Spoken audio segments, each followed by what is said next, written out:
최쌤의 스터디 채널 구독과 좋아요 눌러주세요.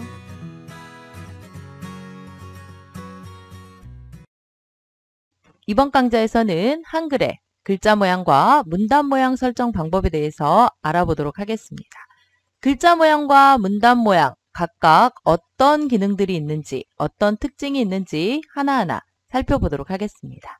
한글 프로그램을 실행한 후에 예제를 불러다가 글자 모양과 문단 모양을 하나씩 바꿔보도록 하겠습니다. 자, 열기 해서 제가 해당 위치로 한번 가보도록 하겠습니다.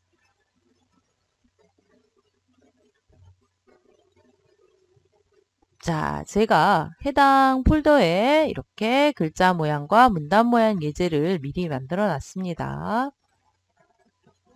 네, 지난 시간에 입력한 애국가 1절, 2절, 3절, 4절이 되겠죠. 자, 이걸 가지고 한번 글자 모양과 문단 모양을 설정을 해보는데, 글자 모양은 말 그대로 글자의 모양을 주는 겁니다. 글자의 다양한 글꼴이라든지 크기라든지 색상 등등등의 기능을 설정하는 게 모여있는 게 바로 글자 모양이 되겠고요. 문단 모양은 글자의 변화를 주지 않고 글자를 바꾸지 않고 그 이외의 기능을 설정하는 게 문단 모양이다 라고 간단하게 구분을 해주시면 좋겠습니다. 메뉴는 편집에 가시면 이렇게 글자 모양과 문단 모양 메뉴가 있고요. 이 외에도 서식 도구에 보시면 여기에서부터 여기까지는 바로 글자 모양의 메뉴가 되겠습니다. 글자 모양 중에서도 자주 쓰는 글자 모양에 해당되는 걸 모아놓은 거고요. 여기에서부터 여기까지가 바로 문단 모양에 또 해당되는 메뉴 중에서 자주 쓰는 걸 서식 도구에다가 일단 이렇게 꺼내놨다라는 걸 확인하실 수가 있고요. 여기에 있는 서식 도구에 있는 글자 모양의 메뉴와 문단 모양의 메뉴 이외에 다른 다양한 메뉴를 사용하실 때 글자 모양과 문단 모양 메뉴를 사용하시면 되겠습니다. 자, 그럼 하나하나 설정해 볼까요? 일단 글자 모양 같은 경우는요, 반드시 블럭 지정을 하셔야 되는데 애국가라는 제목을 조금 부각시키기 위해서 한번 블럭을 주도록 하겠습니다. 자, 블럭은 클릭 블럭과 여백 블럭이 있는데요. 일단 저는 여백에서 한번 클릭해서 이렇게 줄 블럭이 되겠죠? 이 줄 블럭 상태에서 바꿔보도록 하겠습니다. 간단하게 글꼴과 크기와 색상 정도는 서식 도구에 있는 걸 사용을 하실 수가 있겠습니다. 글꼴을 한번 선택을 해보도록 하겠습니다. 자, 글꼴을 선택을 했고요. 크기는 여기 있는 역삼각형 모양을 눌러서 포인트로 바로 주실 수가 있고요. 아니면 옆에 커져라 작아져라 이걸 이용해서 이렇게 적당한 크기까지 눌러주셔도 되겠습니다. 자, 이렇게 글꼴과 그다음에 크기를 설정을 하셨고요. 색상을 한번 설정을 해볼까요? 자, 이렇게 간단하게 글자에 효과를 주는 글자 모양은 서식 도구에 있는 이 몇 가지의 기능만으로도 충분히 주실 수가 있겠습니다. 그러면 다른 유형의 글자 모양 한번 설정해 보도록 하겠습니다. 자, 1절도 역시 마찬가지로 설정을 하는데 여기에 있는 거 이외의 메뉴를 사용하기 위해서 글자 모양이라고 편집에 있는 글자 모양 메뉴를 누르셔도 되고요. 아니면 블럭 지정하신 다음에 오른쪽 버튼에 글자 모양 또는 단축키 Alt L을 사용하셔도 됩니다. 자, 어떤 메뉴를 사용하셔도 결과는 같기 때문에 아무거나 편한 방법을 사용하시면 되겠습니다. 편집 메뉴에 있기 때문에 저는 편집 메뉴의 글자 모양을 클릭해서 들어가 보도록 하겠습니다. 일단 대표적으로 글꼴과 크기를 여기서 주실 수가 있고요. 여기에서 주면 좀 불편한 게 미리 보기가 되지 않습니다. 이쪽에서 눌렀을 때는 미리 보였잖아요. 글자 모양이 어떻게 바뀐다는 게. 여기에서는 미리 보기가 되지 않기 때문에 사실 글자 모양이라는 이 메뉴를 이용해서 하시기 전에 글꼴은 서식 도구에서 하시는 게 훨씬 더 편하다라는 걸 아실 수가 있겠죠. 자, 하나 아무거나 제가 선택해 보도록 하겠습니다. 자, 크기도 역시 이렇게 선택을 하면 미리 보기 창에서 이렇게 확인을 하실 수는 있습니다. 이 정도 크기로 주실 거고요. 자, 여기에 있는 이 두 가지는 서식 도구에도 있는 거고요. 자, 속성이라는 게 있습니다. 속성. 굵게 줄 건지 아니면 기울일 건지 등등등이 있는데 여기 외곽선이라는 속성이 있습니다. 자, 외곽선이라는 속성을 설정하시게 되면 이렇게 꽉 차인 색상이 안쪽에 있는 색이 빠지고 외곽선만 남게 됩니다. 아주 독특한 속성 중에 하나죠. 이거는 글자 모양이라는 이 대화상자 안에 있는 메뉴를 사용해서만 사용이 가능하시다는 거. 그 다음에 그림자도 있습니다. 그림자를 주시게 되면 이렇게 뒤쪽으로 그림자가 들어가서 조금 입체감 있게 보일 수가 있겠습니다. 자, 글꼴 색을 조금 한번 바꿔볼까요? 자, 글자 색을 클릭해서 빨강색을 한번 주도록 하겠습니다. 자, 어때요? 외곽선을 주니까 약간 글자가 독특하게 들어가죠. 속성은 여러 개를 누르면 여러 개가 동시에 지정이 됩니다. 누르는 만큼 지정이 되고요. 해제하고 싶다라고 하실 때는 다시 한번 눌러주시면 이렇게 없어지기 때문에 간단하게 설정하고 해제하실 수가 있겠습니다. 자, 그냥 외곽선만 한번 주도록 하겠습니다. 설정. 자, 네, 1절이라고 이렇게 잘 됐고요. 크기가 너무 커서 조금 줄여볼게요. 2절도 1절하고 똑같이 주고 3절도 1절과 똑같이 줄 때 이때 저희가 복사 기능을 사용하실 수가 있는데요.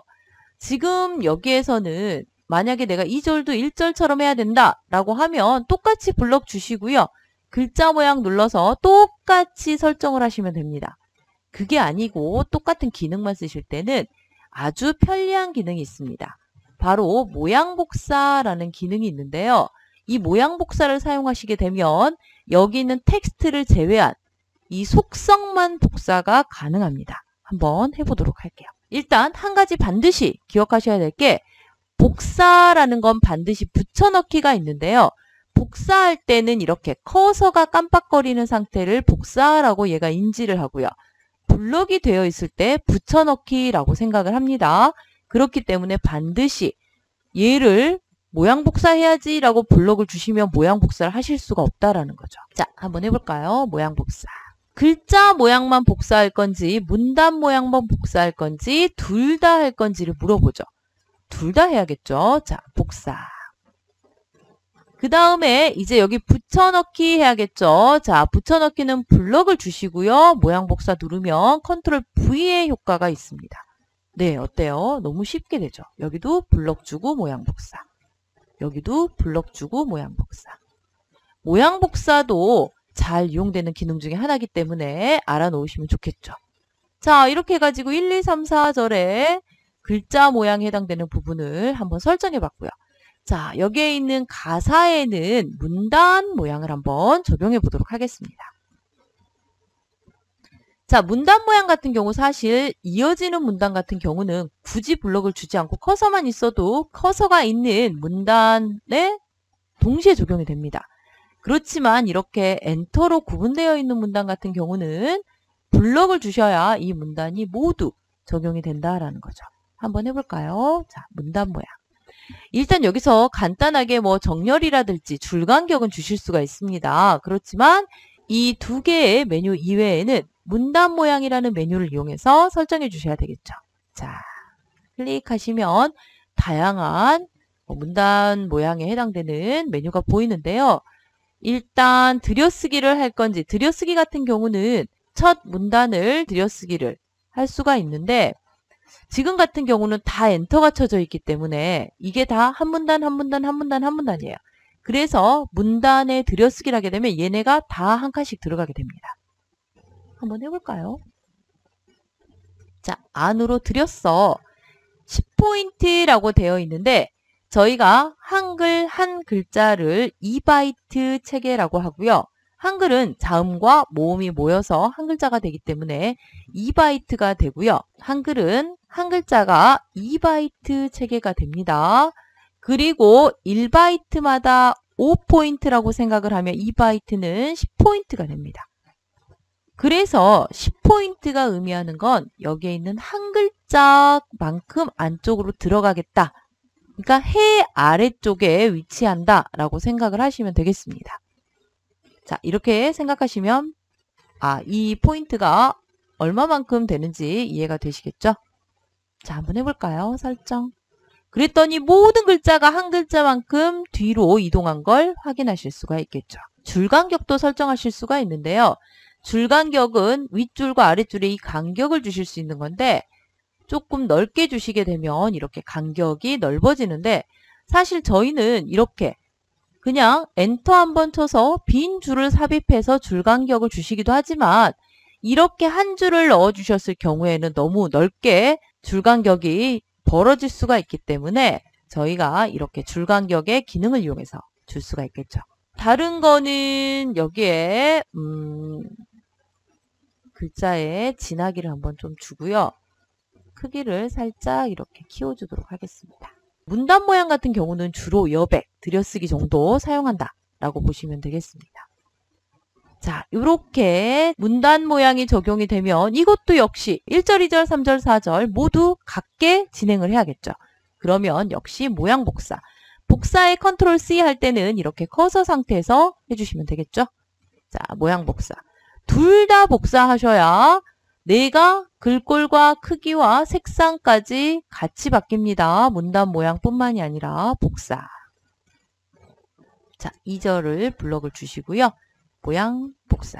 네, 너무 쉽게 되죠. 모양 복사. 여기도 자, 한 장 넘어갔네요. 모양 복사. 네, 이렇게 해가지고 저희가 글자 모양과 문단 모양을 적용을 해보셨는데요. 어렵지 않은 기능이지만 한글에서 너무너무 자주 사용되는 기능이기 때문에 아, 저런 기능이 있구나 라고 알아놓으시면 좋고요.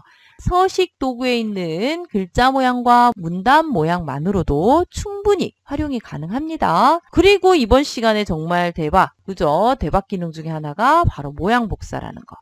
모양 복사는 내가 반복되는 글자 모양과 문단 모양을 컨트롤 C, 컨트롤 V 해서 텍스트는 바꾸지 않고 글자 모양과 문단 모양만 바꿔주는 기능이다 라고 이해를 해주시면 되겠습니다.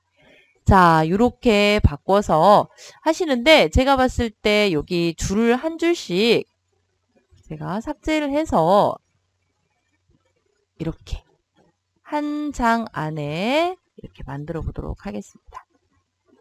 자, 완성된 문서 저장하고 이번 강의 마무리하도록 하겠습니다. 자, 지금 예제를 불러왔기 때문에 그냥 저장 누르시게 되면 어떻게 되겠어요? 예제가 덮어쓰기가 되기 때문에 저희는 저장 버튼 옆에 있는 역삼각형 모양의 메뉴 눌러서 다른 이름으로 저장. 자, 완성 파일에 저장을 한번 해보도록 하겠습니다. 예제가 아니라 완성으로 저장. 잘 저장됐는지 여부는 제목 표시를 보시면 저장이 됐다라는 거 확인하실 수가 있겠고요. 아래쪽에 보시면 저장 경로까지 한글은 확인이 가능하다라는 거 한번 기억을 해주셨으면 좋겠습니다. 자, 이번 강의 유익하셨나요? 간단하지만 알아놓으면 아주 쓸모있는 글자 모양과 문단 모양 기능에 대해서 알아보셨습니다. 이번 강의 여기서 마무리할 거고요. 다음 강좌에서 만나도록 할게요. 수고 많으셨습니다.